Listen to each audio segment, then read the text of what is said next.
श्रीराम दूतं शरणं प्रपद्ये। सियावर रामचंद्र की जय।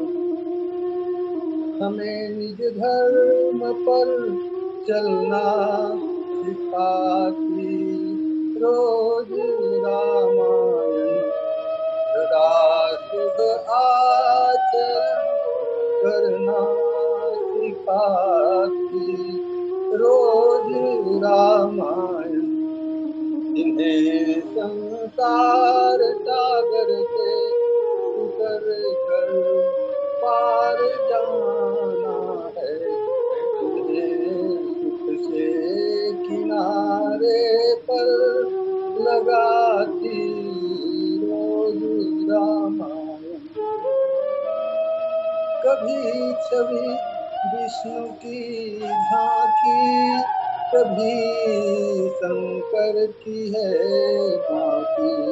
हृदय आनंद झूलों में झुलाती रोज रामायण। सरल कविता की कुंजों में बना मंदिर हिंदी का, जहाँ प्रभु प्रेम का दर्शन कराती रोज रामायण। सियावर रामचंद्र की जय। श्री राम कथा संजीवनी सुख उपजावन हार। कथा सुनहि जो प्रेम से पावहि सो फल चार। सियावर रामचंद्र की जय। ऑनलाइन राम कथा सत्संग के इस लिंक में जुड़े हुए मानस के रसिक सभी मानस मर्मज्ञों को, माता बहनों को, अन्य जितने भी श्रोतागण जुड़े हुए हैं, सबको मेरा सादर प्रणाम। आइए हम सब अब सीधे कथा प्रसंग से जुड़ते हैं। मेरा आज का कथा प्रसंग है निमिष निमिष करुणानिधि, जाहि कल्प सम बीति। बेगी चलिए प्रभु आइए, तुझे बल खल गल जीति। सियावर रामचंद्र की जय। कथा की केंद्र है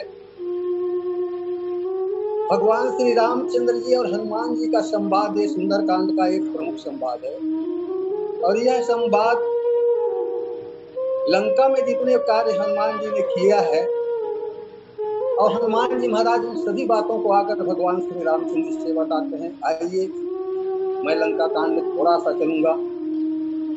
पूछ बुझाई खोई श्रम, धरि लघु रूप बहोरी। जनक सुता के आगे ठाड़ भय उत्तर चोरी। सियावर रामचंद्र की जय। परम आदरणीय संतगण, हनुमान जी महाराज लंका जला लेने के पश्चात उलट पलट लंका तही जारी। कूद पड़ा पुनि सिंधु मझारी। बीच समुद्र में कूद जाते हैं, बीच समुद्र में पूछ भी बुझाते हैं और श्रम भी मिटाते हैं।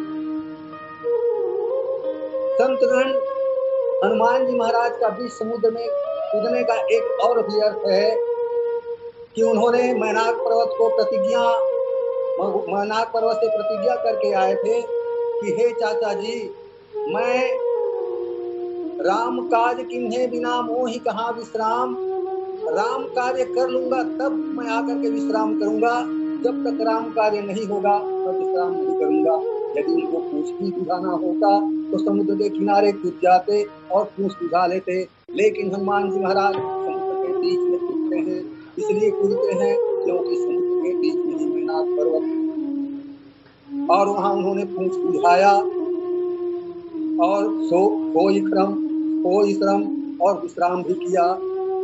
उसके पश्चात बहुत छोटा सा रूप धारण करके हनुमान जी महाराज जानकी मैया के सामने उपस्थित हो जाते हैं और जानकी मैया से वे कहते हैं कि हे माँ, अब मैं वापस लौट रहा हूँ,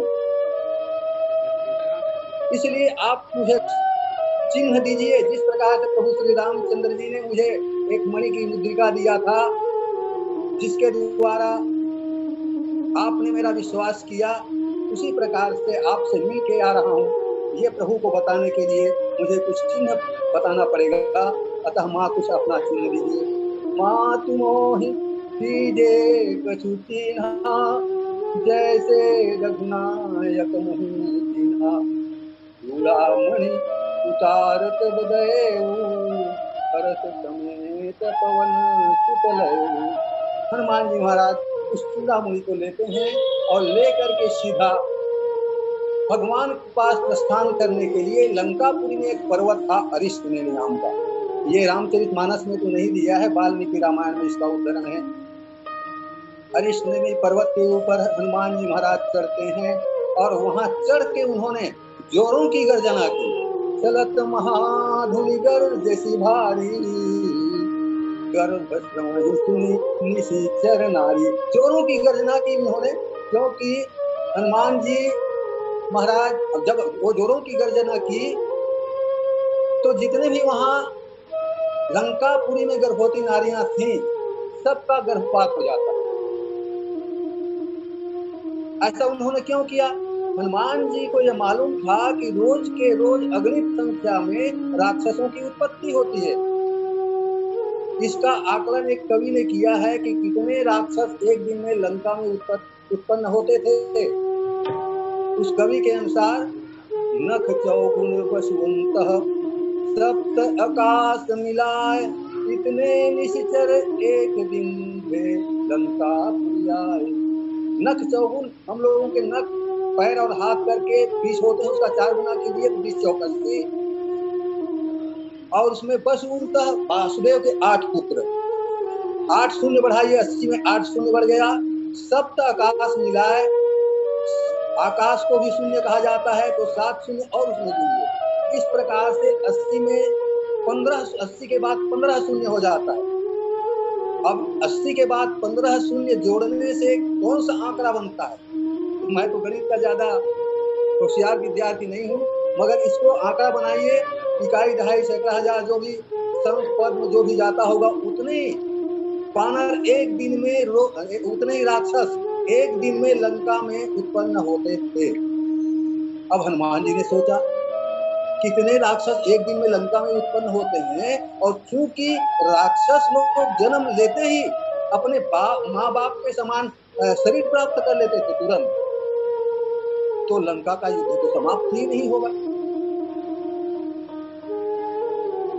तो हनुमान जी ने राक्षसों की उत्पत्ति न हो इसलिए वहां उन्होंने जोरों की गर्जना की और वहां गर्भणी राक्षसियों का गर्भपात हो गया।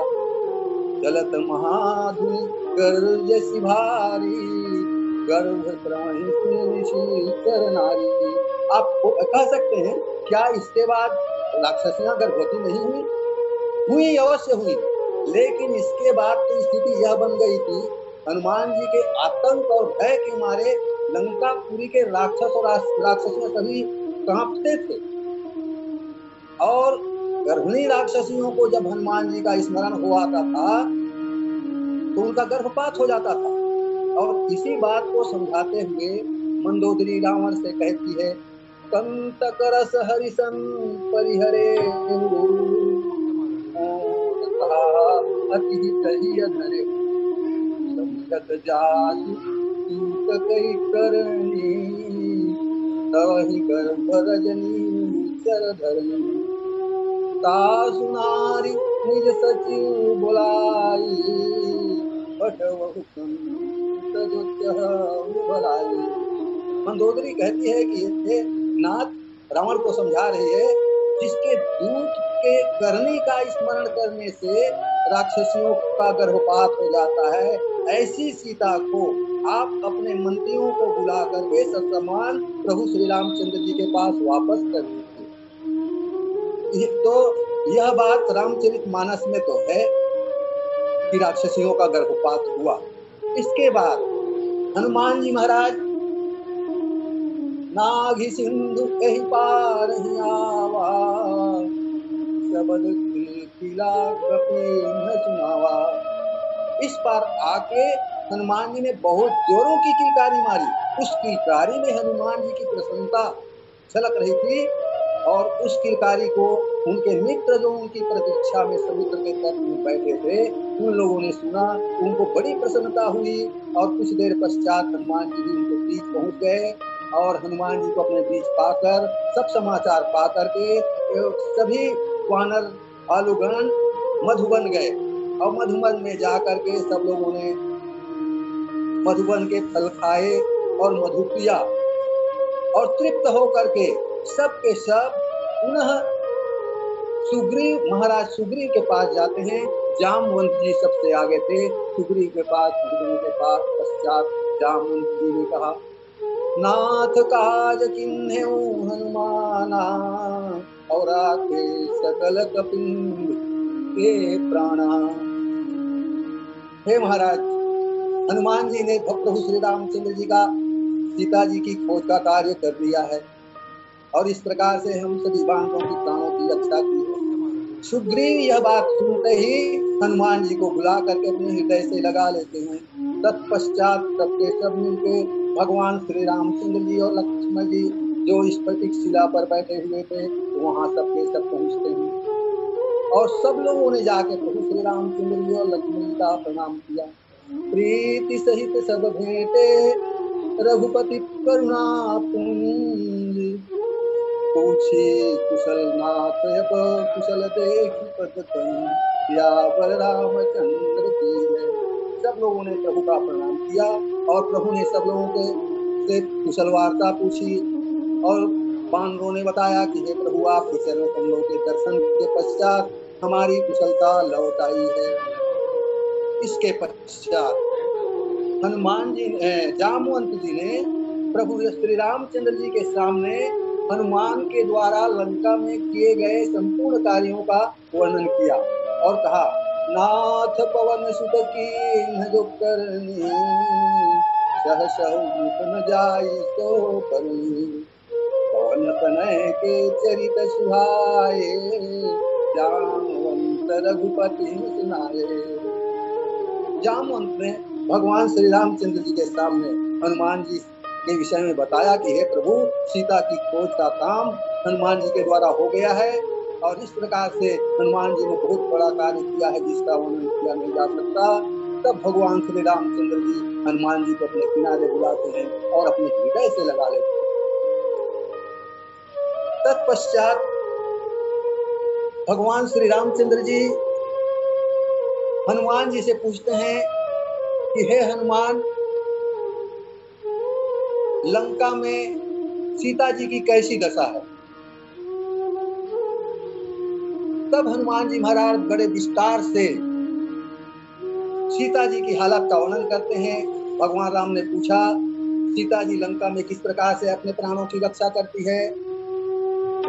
तो भगवान श्री रामचंद्र जी के सामने हनुमान जी ने कहा कि हे प्रभु, नाम पाहरु दिवस निशि, ध्यान तुम्हार कपाट, लोचन जनित प्राण जाहि बात किया पर रामचंद्र की जय।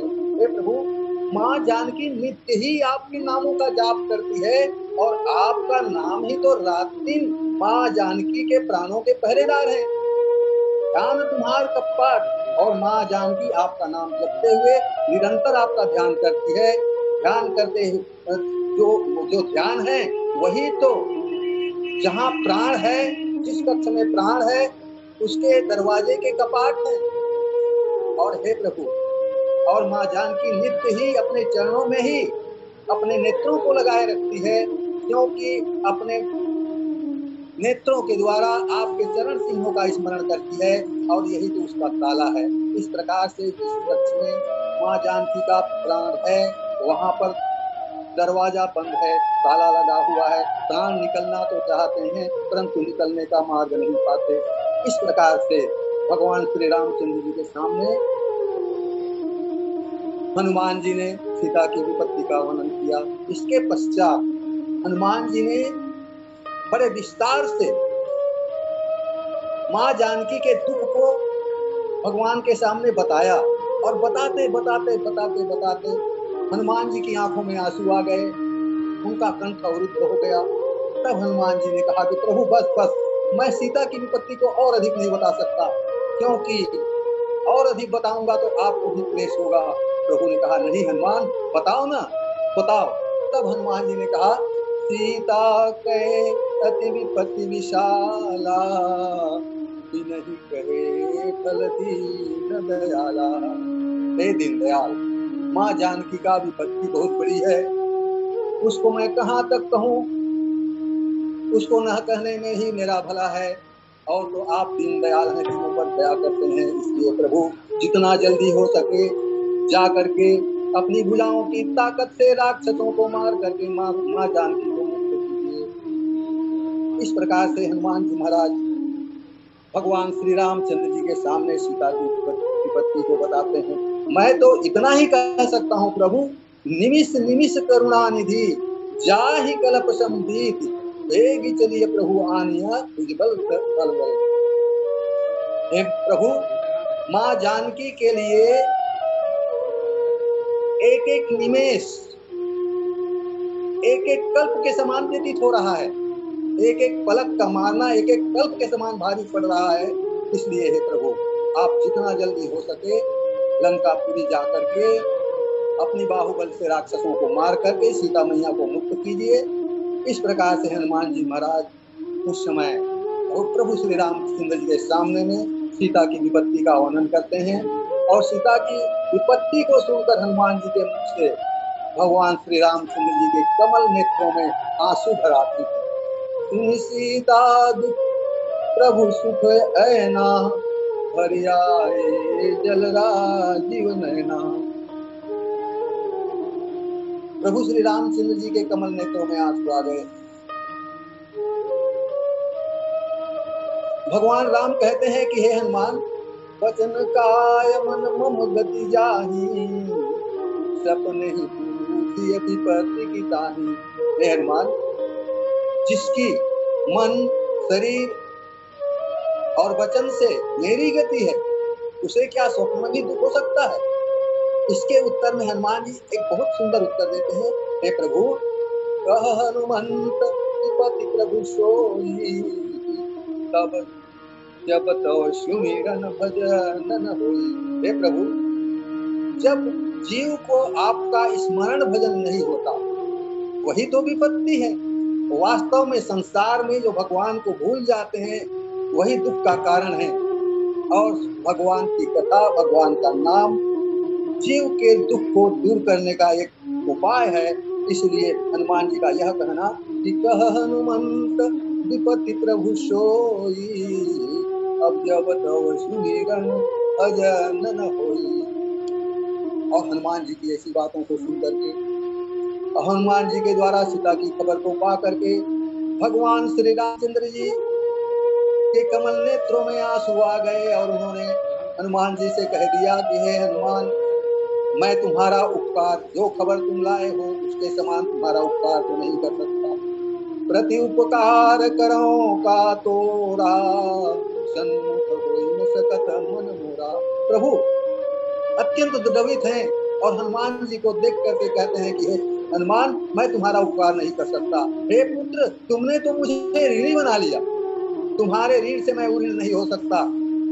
सुन सुख तो ही उऋण मैं नाही, देखूं कर विचार मन माही। तुमसे उऋण होने का तात्पर्य तो यह है कि तुम किसी प्रकार से मेरे जैसे विपत्ति में पड़ो और मैं तुम्हें उस समय सहायता करूं, तभी मैं तुम्हारे ऋण से उऋण हो सकता हूं। परंतु हे तात, मैं तुम्हें किसी प्रकार से कष्ट में नहीं देख सकता, इसलिए मैं सब दिन तुम्हारा ऋणी ही बने रहना चाहता हूं। इस प्रकार से भगवान श्री रामचंद्र जी अपने नेत्रों में जल भरे हुए हनुमान जी को बार बार देखते हैं, हनुमान जी के मुख को बार बार देखते हैं। ऐसा लगता है कि हनुमान जी के ऊपर भगवान की कृपा बरस रही है और भगवान का प्रेम बरस रहा है। सुनि प्रभु बचन दिलो की मुख, गात हरसि हनुमान, चरण पड़े प्रेमाकुल, त्राहि त्राहि भगवन सियावर रामचंद्र की जय। इस प्रकार से भगवान श्री रामचंद्र जी की माँ वचन को सुन करके, उनके मुख की मुखाकृति के भाव को जान करके हनुमान जी महाराज बड़े हर्षित हो जाते हैं और प्रेम में विकल होकर के भगवान श्री रामचंद्र जी के चरणों में गिर पड़ते हैं। और इस प्रकार से हनुमान जी महाराज बड़े ही व्याकुल दशा में भगवान के चरणों को पकड़े हुए हैं, प्रेम की दशा में पड़े हुए हैं। बार बार प्रभु चही उठावा, प्रेम मगन तहि बन भावा।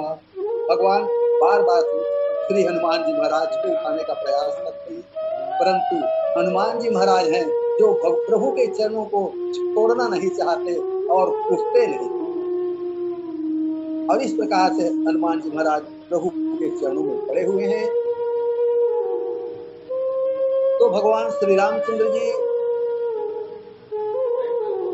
उन्हें उठाने का प्रयास तो करते हैं, पर उठते नहीं हैं। ऐसी दशा को प्रभु कर पंकज कपिके शीशा, सुमरि सुदशा मगन गौरीशा। अब स्थिति यह बन गई है, भगवान उठाने का प्रयास कर रहे हैं तो दृश्य यह बन गया है कि भगवान के कर कमल हनुमान जी के सिर के ऊपर रखा हुआ है और हनुमान जी महाराज भगवान के वरद हस्त का पान कर रहे हैं और उधर भगवान शंकर पार्वती जी की कथा सुना रहे हैं। अब जब यह दृश्य आता है, शंकर भगवान यह देखते हैं कि हनुमान जी के सिर के ऊपर प्रभु श्री रामचंद्र जी के कर कमल पड़े हुए हैं, तो भगवान शंकर को कुछ क्षण के लिए समाधि लग जाती है, उनकी कथा रुक जाती है। माँ पार्वती सोचती है कि भोलेनाथ को क्या हो गया, कथा रुक गई। यह इसलिए हुआ क्योंकि हनुमान जी महाराज स्वयं शंकर भगवान है और भगवान शंकर को जब भगवान के कर कमल का आभास हुआ, स्नेह मिला, तो कुछ क्षण के लिए क्षणिक समाधि भगवान शंकर लग गई और भगवान जिसके कारण उनकी कथा क्षण के लिए छूट गई। और कुछ पश्चात भगवान शंकर की और तंद्रा टूटने के पश्चात सावधान मन कर अपनी शंकर और लागे कहन कथा अति सुंदर। भगवान शंकर की तंद्रा टूटती है, सावधान होकर के फिर उधर की कथा और सुंदर हो गई, लागे कहन कथा अति सुंदर। भगवान शंकर ने अति सुंदर कथा इधर इसलिए कही कि कहीं पार्वती यह न पूछ दे कि भोलेनाथ कहाँ खो गए थे, ताकि पार्वती कथा में डूब जाए। इसलिए भगवान शंकर ने इधर की कथा और भी सुंदर तरीके से कहना प्रारंभ कर दिया, क्योंकि भगवान श्री रामचंद्र जी का कर कमल का जो स्पर्श हुआ है, भगवान शंकर की कथा इधर की और भी सुंदर हो गई। कपि उठाई प्रभु हृदय लगावा, और कर गहि परम निकट बैठावा। तत्पश्चात भगवान श्री रामचंद्र जी ने हनुमान जी को उठा करके अपने हृदय से लगा लिया और अब उसके हाथ को पकड़ करके भगवान श्री रामचंद्र जी उनको अपने किनारे ही बिठा लेते हैं। इसके बाद भगवान श्री रामचंद्र जी हनुमान के द्वारा लंका में किए गए कार्यों को पूछते हैं। कह कपि रावण पालित लंका, दुर्गयति बंका। भगवान राम ने कहा, हे पुत्र, लंका का दुर्ग तो बड़ी दुष्कर है, कठिन है, और वहां बड़े बड़े रखवाले हैं, क्रूर रखवाले वहां रक्षक हैं, कैसे तुमने लंकापुरी को जला दिया? हनुमान जी महाराज प्रभु के मुख को देखते हैं कि प्रभु मैंने जलाई? अरे कि आपने जलवाई? प्रभु त्रिजटा ने जब अपना सपना बताया, मैं तो तरुपल्लव में छिपा हुआ था, सपने बानर लंका जारी, जादू दान सेना सब मारी, तो मुझको लगा कि आप मुझको लंका भी जलाना है, शायद ये प्रभु का संदेश है। यह सुन के मैंने कुछ अपने मन में लंका जलाने का निश्चय भी किया, परंतु लंका में जला कैसे सकता था? मैं तो बंधा हुआ था, नाग फांस में मेघनाथ ने मुझको बांध दिया था। और प्रभु आपने प्रेरणा देके रावण को इसकी व्यवस्था बना दी। रावण ने तेल से डूबे हुए कपड़े मेरे पूंछ में बंधवा दिए और आग लगवा दी। तो प्रभु ये लंका कैसे जली इसको तो आप जान सकते हैं और रावण जान सकता है, भला मैं क्या बताऊं। और भगवान श्री रामचंद्र जी के बाद के द्वारा यह पूछने पर कि हनुमान जी तुमने लंका कैसे जलाई, हनुमान जी ने समझा तो प्रभु मुझ पर बहुत प्रसन्न है। तब हनुमान जी ने बड़े होशियारी के साथ, बड़ी बुद्धिमानी के साथ लंका में अपने द्वारा किए गए कार्यों का श्रेय स्वयं भगवान श्री रामचंद्र जी को देते थे। और यही भगवान हनुमान जी का समर्पण भाव है जो रामचरितमानस के अन्य पात्रों में नहीं दिखाई देता। जैसे निरभिमानी अभिमान शून्य पवन पुत्र हनुमान है। हनुमान जी ने कहा कि हे प्रभु, शाखा मृग के बड़ मुंशाई, शाखा ते शाखा पर जाई, नाग सिंधु फाटक पुरजारा, निश्चर गणपति तीन उजारा, सो सब तो प्रताप रघुराई, नाथन कछु मोरी प्रभुताई। हे प्रभु, इसमें मेरी क्या प्रभुता, मेरी तो कोई प्रभुता है ही नहीं। अरे बंदर की कितनी ताकत होती है, उसकी पराकाष्ठा केवल एक डाली से दूसरा डाल में कूदना भर है। परंतु प्रभु मैंने 100 योजन के समुद्र को लांघ दिया, राक्षसों को मार डाला, अशोक वाटिका उजाड़ दिया और लंका जला दिया। भगवान बड़े आश्चर्य से हनुमान के मुख को देखते हुए कहते हैं कि तुमने ऐसा कैसे कर दिया। तो हनुमान ने कहा, सो सब तो प्रताप रघुराई। प्रभु मैंने नहीं, आपके प्रताप के द्वारा लंका जली है। इस प्रकार से हनुमान जी महाराज अपने द्वारा किए गए समस्त कार्यों का श्रेय प्रभु श्री रामचंद्र जी को दे देते हैं। ताक प्रभु कछु अगम नहीं, जा पर तुम्हें अनुकूल, और तो प्रताप बड़वा नलही, जार सकहु कल सियावर रामचंद्र की जय। हे प्रभु, जिस पर आप अनुकूल हो जाएं, इस दुनिया में कुछ भी असंभव नहीं है, वो सब कुछ कर सकता है। और जिस पर भगवान प्रतिकूल हो जाएं, उनका जिसके प्रति भगवान प्रतिकूल हो जाएं, जिसके विरोधी हो जाएं, तो राख ही न सकहीं राम कर द्रोही। संसार में फिर उसकी कोई रक्षा भी नहीं कर सकता। जैसा अनुकूल हुए सुग्रीव के, हनुमान की कृपा से ही प्रभु श्री रामचंद्र जी सुग्रीव के अनुकूल हो गए। सुग्रीव की दशा क्या थी? सुग्रीव अपने भाई के द्वारा मार खाया हुआ, भागा हुआ, जिसका घर द्वार कुछ नहीं, पत्नी को छीन लिया गया है, धन दौलत छीन लिया गया है, घर से निकाल दिया गया है। बड़ा ही दिनहीन हालत में सुग्रीव था। परंतु हनुमान के द्वारा भगवान श्री रामचंद्र जी की कृपा हुई और वही सुग्रीव लंका किष्किंधा का राजा बन गया। तो जिस ताक प्रभु कछु अगम नहीं, जा पर तुम अनुकूल, और जिसके विपरीत भगवान हो जाए उसको संसार में कोई रख नहीं सकता। राख न सकहीं राम कर द्रोही, जयम मारा मारा संसार में पीता रहा, परंतु कहीं भी उनको शरण नहीं मिला। इस प्रकार हम सब लोगों को भी भगवान के शरण में ही आकर के भगवान के हो जाना चाहिए। यही इस प्रसंग के माध्यम से गोस्वामी तुलसीदास जी हमें बताना चाहते हैं। भगवान हनुमान जी महाराज ने देखा आज तो प्रभु मुझ पर बहुत प्रसन्न है। तब उसी समय हनुमान जी महाराज भगवान श्री रामचंद्र जी से मौका मिलते ही उनकी भक्ति मांग ली। नाथ भगति अति सुखदायिनी,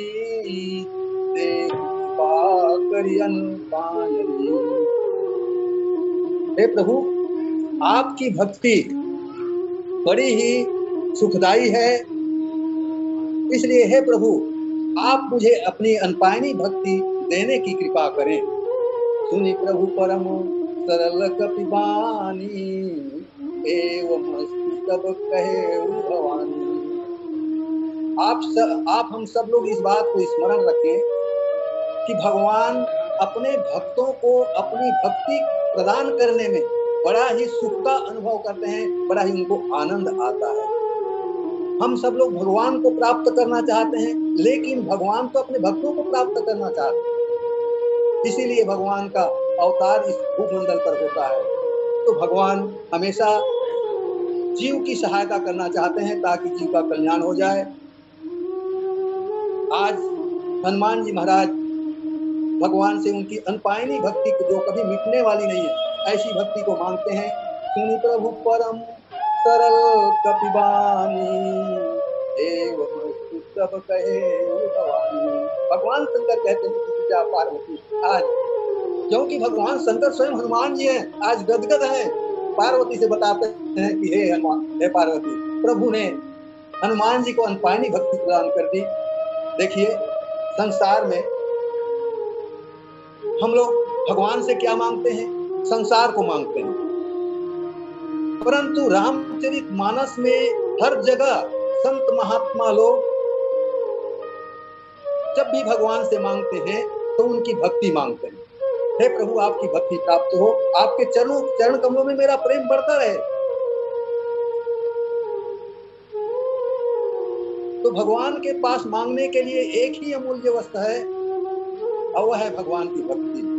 कभी भी हम लोगों को, जब भी हम लोग संसारिक लोग क्या करते हैं, जब स्नान करते हैं, अगरबत्ती लेकर भगवान के सामने में खड़े होते हैं, तो भगवान के सामने अपना सूची प्रस्तुत कर देते हैं, प्रभु हमको ये चाहिए।